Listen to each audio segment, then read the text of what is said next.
This is TWIP Apps, Episode 2, Perfectly Clear. In this episode, I talked to Levi Sim from photofocus.com, who came on to show us an app he represents, Perfectly Clear. This tool can speed up any photographer's workflow by automatically enhancing almost any kind of images, including portraits, without taking them over the top. We've all seen facial retouching apps that turn reality into fantasy, which is something we usually want to avoid, and that Perfectly Clear does beautifully. By the end of this episode, why you'll want to add this app to your photo retouching arsenal will be perfectly clear. This is TWIP Apps.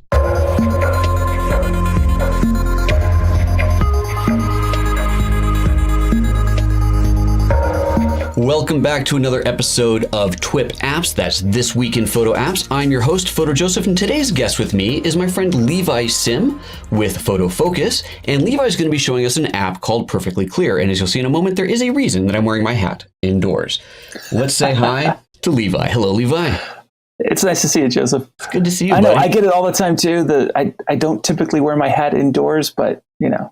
There are times. If I don't wear my hat right now, nobody recognizes me. Well, that's it. The hat and the bow tie. I mean, it's even on your on your name badge there. It's the silhouette. Yeah, and I don't know if I've told you before. I love that icon. Your icon. That is just so nicely done. Beautiful. Oh, thanks. Absolutely. My brother-in-law did that for me. He's an artist and designer, and just really nailed it, I think. Too. Oh, absolutely. No question about it. Well, cool. Thank you so much for coming on the show. And you and I have been friends for a couple of years. And I think we got introduced to each other through one of the Lumix luminaries, right? Wasn't that how that worked? I think probably when you came up and we're teaching a class for Lumix at Pro Photo Supply in Portland, and probably Mark Toll or G hooked us up. That sounds about right. Yeah, so you live in Portland, I'm in Ashland, we're both in the same state, yet we've only actually seen each other in our state once. Usually it's at some trade show, some other part of the country. The way of this world. Oh. Excellent. Well, right on. Thanks again for coming on the show with me. I am going to take my hat off now, just so I can be slightly more. You leave yours on, though. You absolutely got to leave yours on. All right. So as we mentioned in the opening, you're going to be talking about this app called Perfectly Clear. Now, you're not an employee of the company that makes Perfectly Clear. You are. You just represent their software, show it off all over the place, and I've seen you showing it at their trade shows. And we are really excited to get a closer look at this and see what it is. So why don't we start with just a very high level, as they say, the 10,000 foot overview of what the app is for any of our listeners and viewers who have never heard of it before. And then we'll get into some specific questions from there. Oh, sure. So Perfectly Clear is simply the fastest way to make your pictures look better. It does things that I can do in Lightroom or in Photoshop, but it does them so much faster and honestly better than I can do it on my own in Lightroom or Photoshop. So it's really made my workflow a lot faster. And then the best thing that I'm going to show you is that everything I do to a single picture, I can apply to a batch of images. And it analyzes each of the pictures in that batch and applies the right amount of adjustments and even facial recognition stuff. Wow. And makes the entire batch look better. Whereas if I try to do that in Lightroom, it only works for the pictures that were set in the same exposure settings. Right. But if the brightness changes or something, then I've got to redo my preset that I'm using in Lightroom. But with Perfectly Clear, because it's analyzing the picture individually, it's remarkable just how it works. I'll just have to show you. Absolutely. Well, that's really cool. Okay, so no matter pictures taken in different environments, different lighting, it does that same analysis in each one. So it adjusts the exposure on one by maybe a third of a stop, another one by 2 stops, whatever is needed. That's really cool. Right on. Well, all right, well, I can't wait to see that. So, and then, it works for all kinds of pictures. Landscapes and sports and wildlife and everything. But then if you're using it on portraits, it recognizes all the faces in the portrait. And if there's one person, 2 people, 5 people, it just works to touch up their faces even. So That's cool. Oh, I can't wait to see that. Okay, so who is this for? Is this targeted towards the entry-level consumer, the mid-level hobby photographer, the high-end professional? Who's this product for? Well, I'm a full-time professional, and I've been using it for the last 8 months. And it is just phenomenal for a professional, especially anybody who's doing a bunch of pictures all at once, like wedding photographers or event photographers. Or when I shoot headshots, it's perfect because it retouches 20 pictures in 20 seconds while I'm not even using it. It's just remarkable. Wow.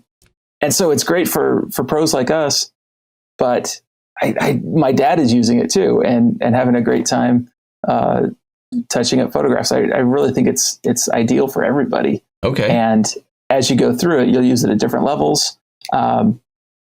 But it's really got something for everybody in there. Okay, well, if it's for everybody, then the price must be at a price point for everybody, or maybe there's multiple tiers of it. It can't be $1,000 product if you're saying it's for everybody. So what is the retail on this guy? Yeah, it's not bad at all for price. In fact, they just lowered the price. You can buy it individually for Lightroom or for Photoshop, but the bundle of those together is just $150, and that's a one-time fee. That's not a subscription license. Okay, great. Awesome. Well, that's definitely affordable. And then there's an iOS app as well, right? Is that a companion app, or how does that tie into this? Yeah, it's similar adjustments that you can do using your mobile device, and it's called Lucid, Lucid. Okay. And it's just a few bucks, but it does the contrast controls and sharpness and noise reduction, and even the facial recognition stuff, and does facial slimming. The kind of stuff that we would usually go to the Liquify tool for, and it does it on your phone. Wow. And it does a remarkable job. Okay. Of doing that. So everybody ought to get it. Can get a little better looking on my selfies. Is that the idea? Let's trim up a little bit. Absolutely. Excellent. Wow, sounds cool. Okay, well, I'll have to check that one out. Right on. Great. Well, as you say, the way to really see this is to actually see it in person. We're going to jump into a demo here in just a moment. But before we do, a quick little word from our sponsor. Our sponsor today is FreshBooks, the simple cloud accounting solution that's helping thousands of new entrepreneurs and small business owners save time billing and getting paid faster. Now, I know when I started off my business many, many years ago, I was using this product. I was using FreshBooks. It was awesome. It was a very simple way to get my invoices out to my clients and to ensure that they paid right away and on time. You know, this is one of those things where when you're doing your own thing and you're running your own business, you can get so busy you forget to send out your invoices, or you don't because it's a pain in the tuchus. But this makes it so much easier to do, and almost automated. And once you create the invoice and send it out there, you can get automatic reminders sent out and so on, just to make sure that you get paid. So it is a fantastic, fantastic product. You can sign up for free at freshbooks.com and join over 5 million users running their businesses with ease. All right, let's head back to the demo here. All righty, well, Levi, thanks for hanging out with us, and we are going to now jump into the live demo of this product, Perfectly Clear. Let's see what this thing looks like. So go ahead and share your screen, and I will flip the switch here so that the audience can see your screen full screen. Well, why don't we start with people pictures, because they're the hardest and most important pictures, I think, to prepare and retouch and things. And let's start with one of these pictures of Vince here. I'll take a representative picture like this one. I like this one pretty well. Nice shot. And yeah, thanks. You know, it's not bad. There's not a lot of changes to do. Actually, let's take one that's in focus. There we go. I thought it was just my screen. I wasn't going to say anything. Yeah, no. Is the resolution coming across that well? So with this picture, you know, there's not a lot of things I'm going to do. I'm not going to retouch Vince until he looks like a Barbie doll, because he's a man, and men, we can handle quite a lot of texture in our skin, and it's not that big a deal. But it's a little dark. It's a little pink, perhaps, and I'd like to remove some of the coarser details of his skin just a bit, and just give it a little more polish overall. So I've installed it to run from Lightroom, and so we just right click on a picture and choose Edit In, and then go up to Edit In Perfectly Clear, and it launches. It's utilizing the raw engine from Lightroom to create either a JPEG or a TIFF or a PSD, depending on what my settings are here, to take it over to Perfectly Clear to work with. When I'm doing something like my landscape work, I usually do in TIFFs, possibly preserving some more dynamic range that way. Sure. But when I'm delivering portraiture, I'm usually just doing JPEGs, because that's what my final delivery is going to be anyhow. So I've had really good success just doing it this way, and then my files are smaller. Yeah, fair enough. In this case, because I'm starting with a raw file, it asks the only option here is to edit a copy with Lightroom adjustments. Had it been a TIFF or a JPEG, I could also choose to edit the original or edit just a normal copy without the Lightroom adjustments. But here we go. And what it's doing, it's launching up here. It creates a new file So my original file is protected because I chose to edit that copy. And then it opens up in the perfectly clear window. And, and for the viewers, the reason he dragged it over there like that was because he's working with 2 monitors. So normally it would just open up on the same screen. Exactly. Now, what we can do is start with a preset here. And these presets just give us a launching point to working with this photograph. If I click on this one, or click on this one, or click on this one, all that those are doing is moving these sliders under the adjustment tab to a predetermined spot. So there's no secret sauce in any of those. It just gives us a starting point with each of the sliders here. So under the presets, because I'm working with a person, let's start with beautify. And that gives me a launching point. Then I'll go to the adjustment tab. Now, the adjustments that were just made, you were talking about them going to a preset. Is it a preset point so every image is going to get the same adjustment, or is this part of the analysis that you were talking about in the batch conversions where it's going to? Yeah, it's part of the analysis, but it's basically activating these sliders up to about this point. Okay.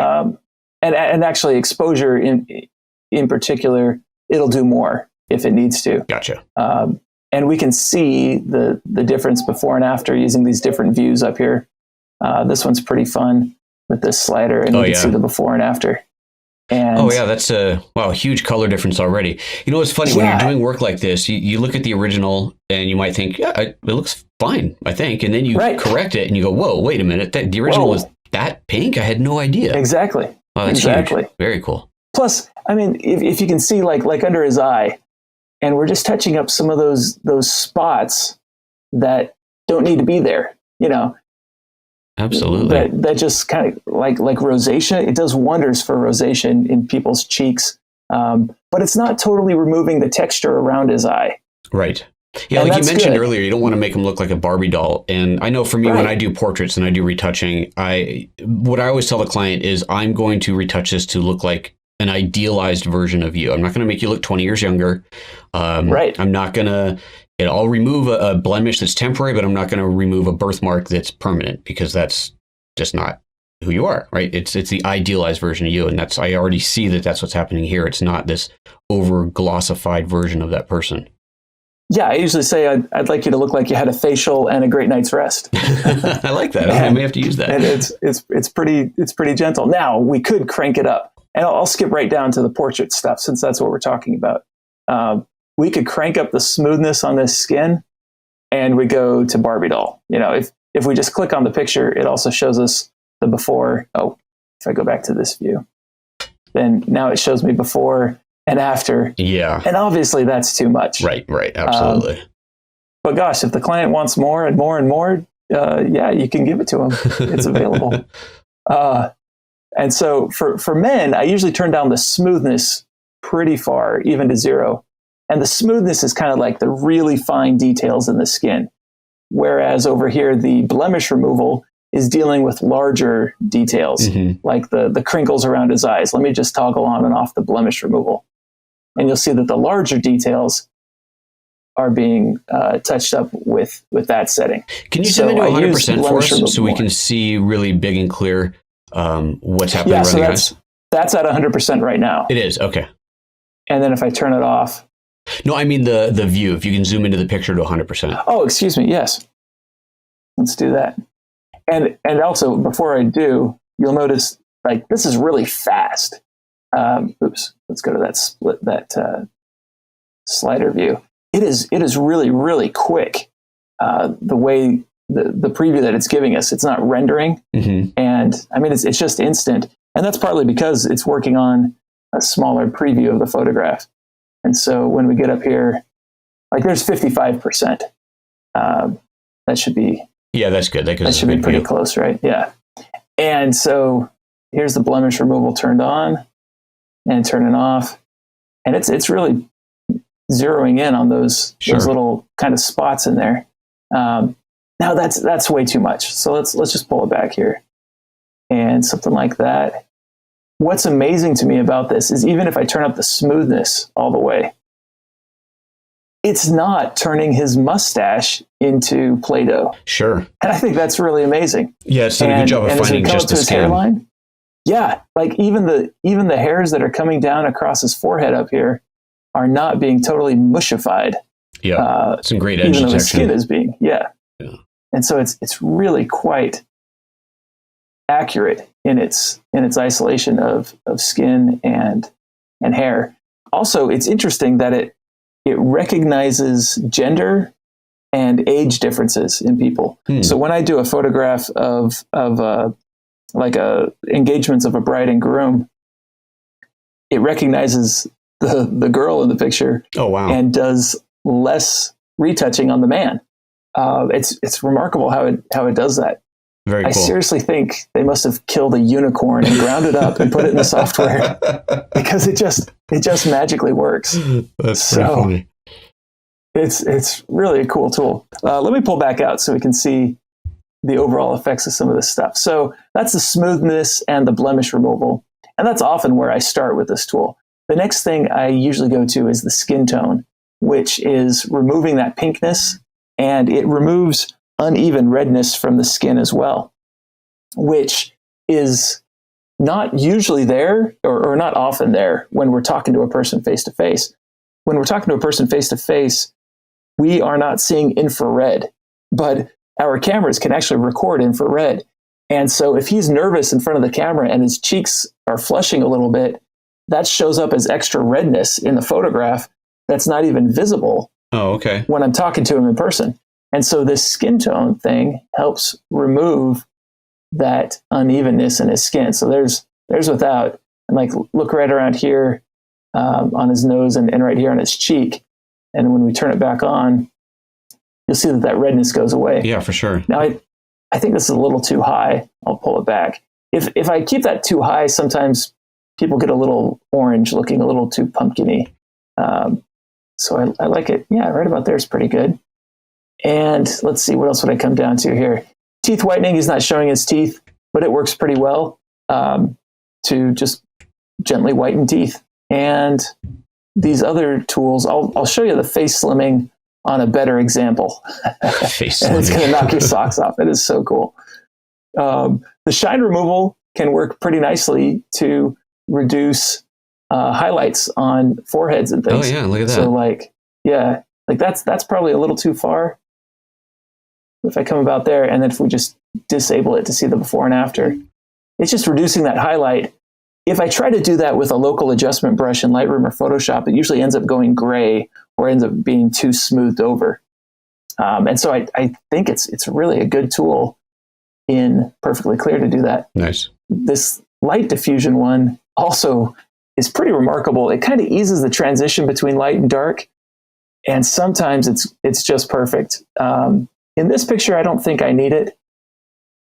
Yeah, you want a little bit more of that contrast. It's kind of adds to the image. Right. Yeah. Okay, good. I shot it pretty contrasty. Sure. Now coming down to the eye enhancements, this is also really cool. So here's without the eye enhancement. When we turn it back on, it just is brightening up his eyes, and it's not only touching up the pupil of his eyes, it's also brightening the whole under area under his eyebrow, which can be really nice. But I again, it's like think it's just a little too he had a nice sparky. bounce card under there, just popping some light up into his eyes. Right. Very It's also cool. applying a gentle sharpness that is pretty powerful. Okay. So I like that one activated. Now the dark circles, this is the best thing ever. And I'll show you some other examples where it really rules. But just cranking that up to 100%, you can see that it's just removing the dark areas under his eyeballs. And once again, it's doing it without eliminating the texture under the eyes, because that line under the eyes is a feature of people's faces. And if we don't show that, it usually doesn't look like the person anymore. But we don't have to have it heavy and dark. And so just using that dark circles adjustment lightens that up really nicely. Fantastic. Very cool. There's also this eye enlargement tool, which can be really cool. But yeah, I thought so. In this one, it's not necessary, but it gives a little punch to those pupils. Oh, whoa. A little, yeah. Wow, that's amazing. So it's even behind the eyelid. Okay, that's a bit much. Right. That's pretty impressive. Very cool. It's cool, and sometimes I need it. But Sure. just because we have the tool doesn't mean we have to use it No, all absolutely. the time. The auto red eye works really well. I don't have any pictures with red eye to show you. Yeah, isn't that funny? It's always, that comes up in a demo. You're like, well, I know how to shoot, so I don't get red eye. So I don't have that Exactly.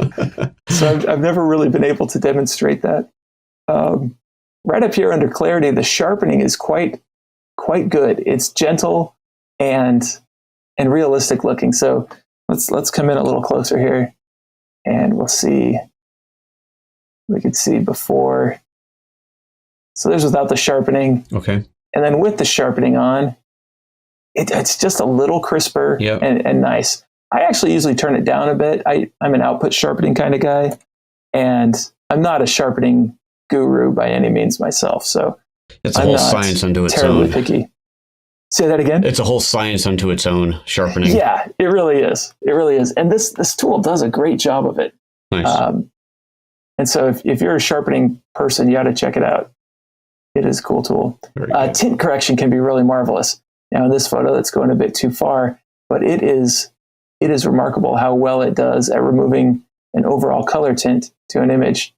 And here, there's not much to it. Did you have to tell it what color to remove? I don't see anywhere to sample that. No, it's primarily attacking orange tint and green tints for fluorescent lights. Like fluorescent lights, it is amazing how well this works with fluorescent lights. It's also really marvelous if you're photographing in the shade on a sunny day, because the blue sky is your main light in that case, and it's casting blue light onto your subjects. And even if I use the shade white balance in the camera, it's not as gentle as this is. This is more selective about just correcting the people and their clothing without turning the background into a pumpkin as well. So I'll have another example to show you that, I think, if we still have time. I don't know. I talk a lot. Joseph, well, let's move on to another picture. Let's see what else you've got in here. Yeah, I know you want to show some landscape, and you also wanted to show the batch processing. You bet. The only last thing I'll show you is that even if I crank up exposure all the way, it'll never blow out the highlights. Right. And that becomes really powerful. Now, did you send, I don't remember, when you sent this image here, did you send a JPEG or did you send a TIFF? This one, it's going to bring back a JPEG. Right. But what did you send to Perfectly Clear? I think I sent a JPEG as well. I think if you send a TIFF file, Lightroom as a JPEG. Right, because if you send a TIFF file, then that's just going to have, if send a 16-bit TIFF file, it's going to have a bit more headroom to work in for doing those brightenings and so on. Yeah, okay. Cool. Right. But as this is brightening, it's also consciously eliminating noise and things too. Nice. It's really cool. So excellent. Let's save this. But let's do the batch thing. So here's what we do. We create a preset off of these settings, because I started with the preset for Beautify, but we made our own changes. Let's call this Vincent Twip and hit OK. And now when I go back to Lightroom, I can apply that preset to all the other pictures of Vincent without opening Perfectly Clear. So I could grab all of these, and I could even grab all of these other pictures. And these are easy because they're shot in the same light, same day. But I'd feel comfortable grabbing these pictures as well, and even this one, and let's just run a batch. And the way we do the batch with this is we go to the export dialog. Okay. And normally our export dialog is set to export to a hard drive. But here we'll swap it down to Perfectly Clear, which adds this extra tab section.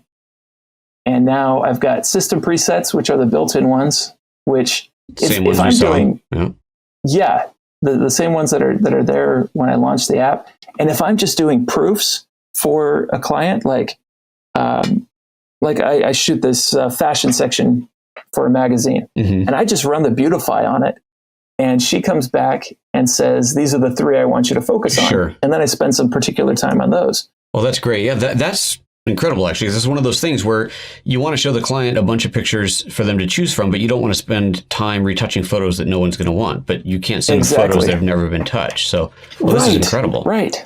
Wow. So it's really powerful this way. Okay, But so here's my you've preset chosen we a just made preset. for TWIP. Yep. And we'll put them into, we can just export them as usual now. And so I can put them in a folder. Oh, we've got to put them all in the specific folder. We'll put them in there, put them in here, TWIP. And I can even add my watermark here because I'm just using the export dialog. Mm-hmm. We'll swap that down to 72 so I'm not burning through too much time. And we'll drop the quality for time's sake as well. And we'll resize to a smaller. And that might take a little less time. Although, as it is, it goes really quickly too. So I hit export. And now up here in the top left, we see that there's a progress bar going on. And it's creating new files for each of those.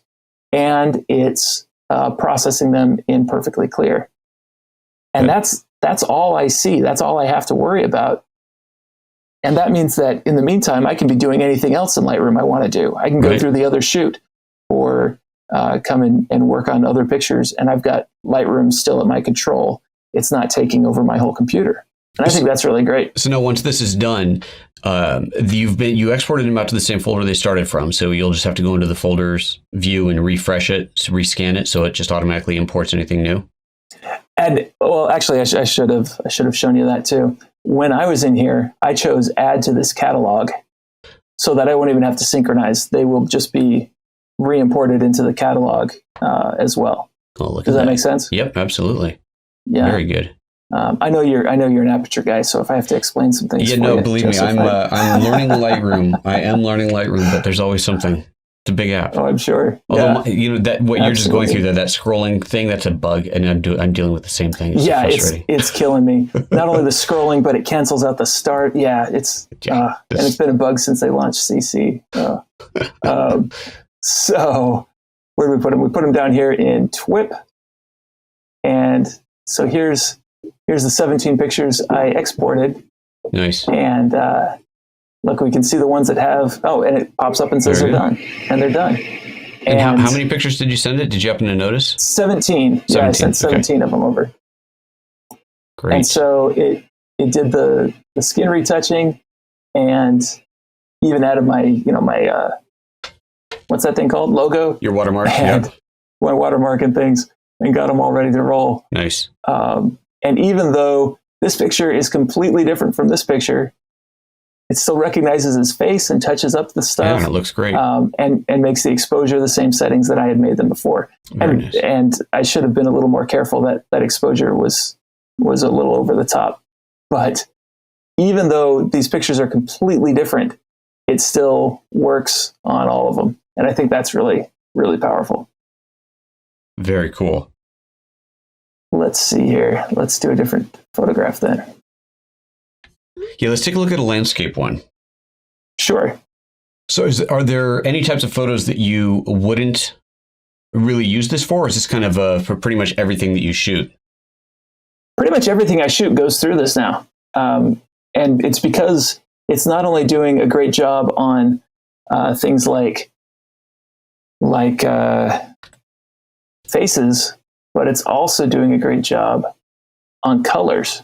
And it's really powerful the way that this works. So let me show you on this little waterfall. Yeah, that's a very underexposed image there. Right, it's a bit dark. Also, the thing about waterfalls in Oregon is that you go to one waterfall and there's probably 20 others right next to it. And so I don't just have one waterfall from the day. I've got 20 waterfall pictures to work on. And so if I can get the batch working for those, then my time goes a lot more efficiently. Yeah, absolutely. Okay, so there's the default preset of details. And that's not bad, but it was dark. So let's choose fix dark. And it's brightening things up quite nicely. So there's before and after. But now let's go in and make some adjustments. And the cool thing about this is that, look, even though we've brightened this picture up so much, look at the darkest areas. Wow. It's not noisy. It's not noisy, and it's protected the highlights in the waterfall itself. Yeah. That's fantastic. Exactly. Now the noise reduction is turned on, but even if I turn that off, it still isn't noisy. Wow. And I think that's amazing that we go from there to there without that's increasing the noise in the photo. Very nice. Impressive. And so that's just the default stuff. Now let's go in and make some adjustments for ourselves. These depth controls are really, really powerful. It's a contrast control, and it works in conjunction with exposure. So anytime I adjust exposure, I'm also going to adjust the depth control. Without the depth, then we get we may get too much brightness, too much, like it kind of flattens the image. But when I reactivate the depth, then it brings back the shadow depth that is so important to our photographs. And so I can just adjust this willy-nilly. I switch between the high contrast and the high definition, depending on which one looks better. And I haven't found a universal rule for which one of those is going to work better. So I just try both of them each time. Very good. And there's the before and after. That's not bad. Now look at this, at these controls for color. Vibrancy is cool, but it also includes contrast. And if I crank that up, we can see a little bit more.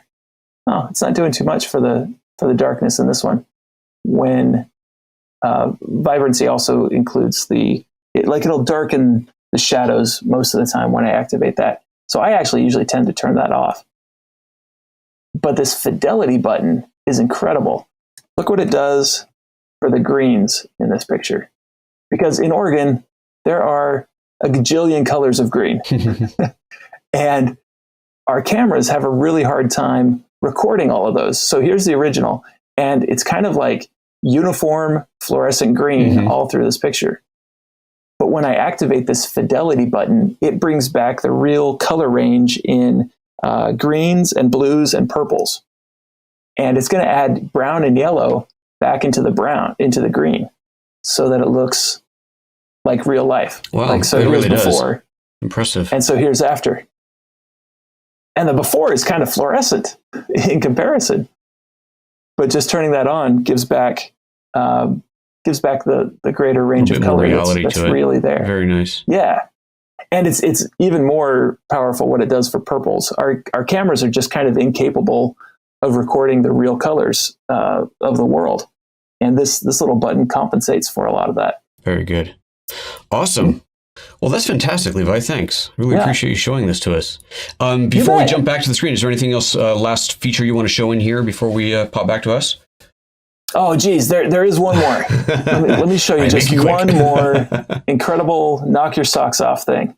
And it's really, it just knocks your socks off. So I gotta show you here. And I'll do it with, this picture is a good one. All right. Super quick. We'll pop over here to perfectly clear and we'll edit the copy. Now, Nancy's a beautiful woman, but she's of an age where she doesn't mind some retouching. And so, that's a good way to put it. I like that. Right. So we can start with the Beautify preset. And I think it's a little too much on her eyes and a little too much on her skin, but it's doing a good job. In fact, we'll crank up that dark circles and really see the power of that. There's the before and after with the dark circles. I think you want to zoom in a little bit on her face so we can see that better. Sure. We'll pull that in a touch. So there's before and after. Now that's cool. But there's also this face slimming button.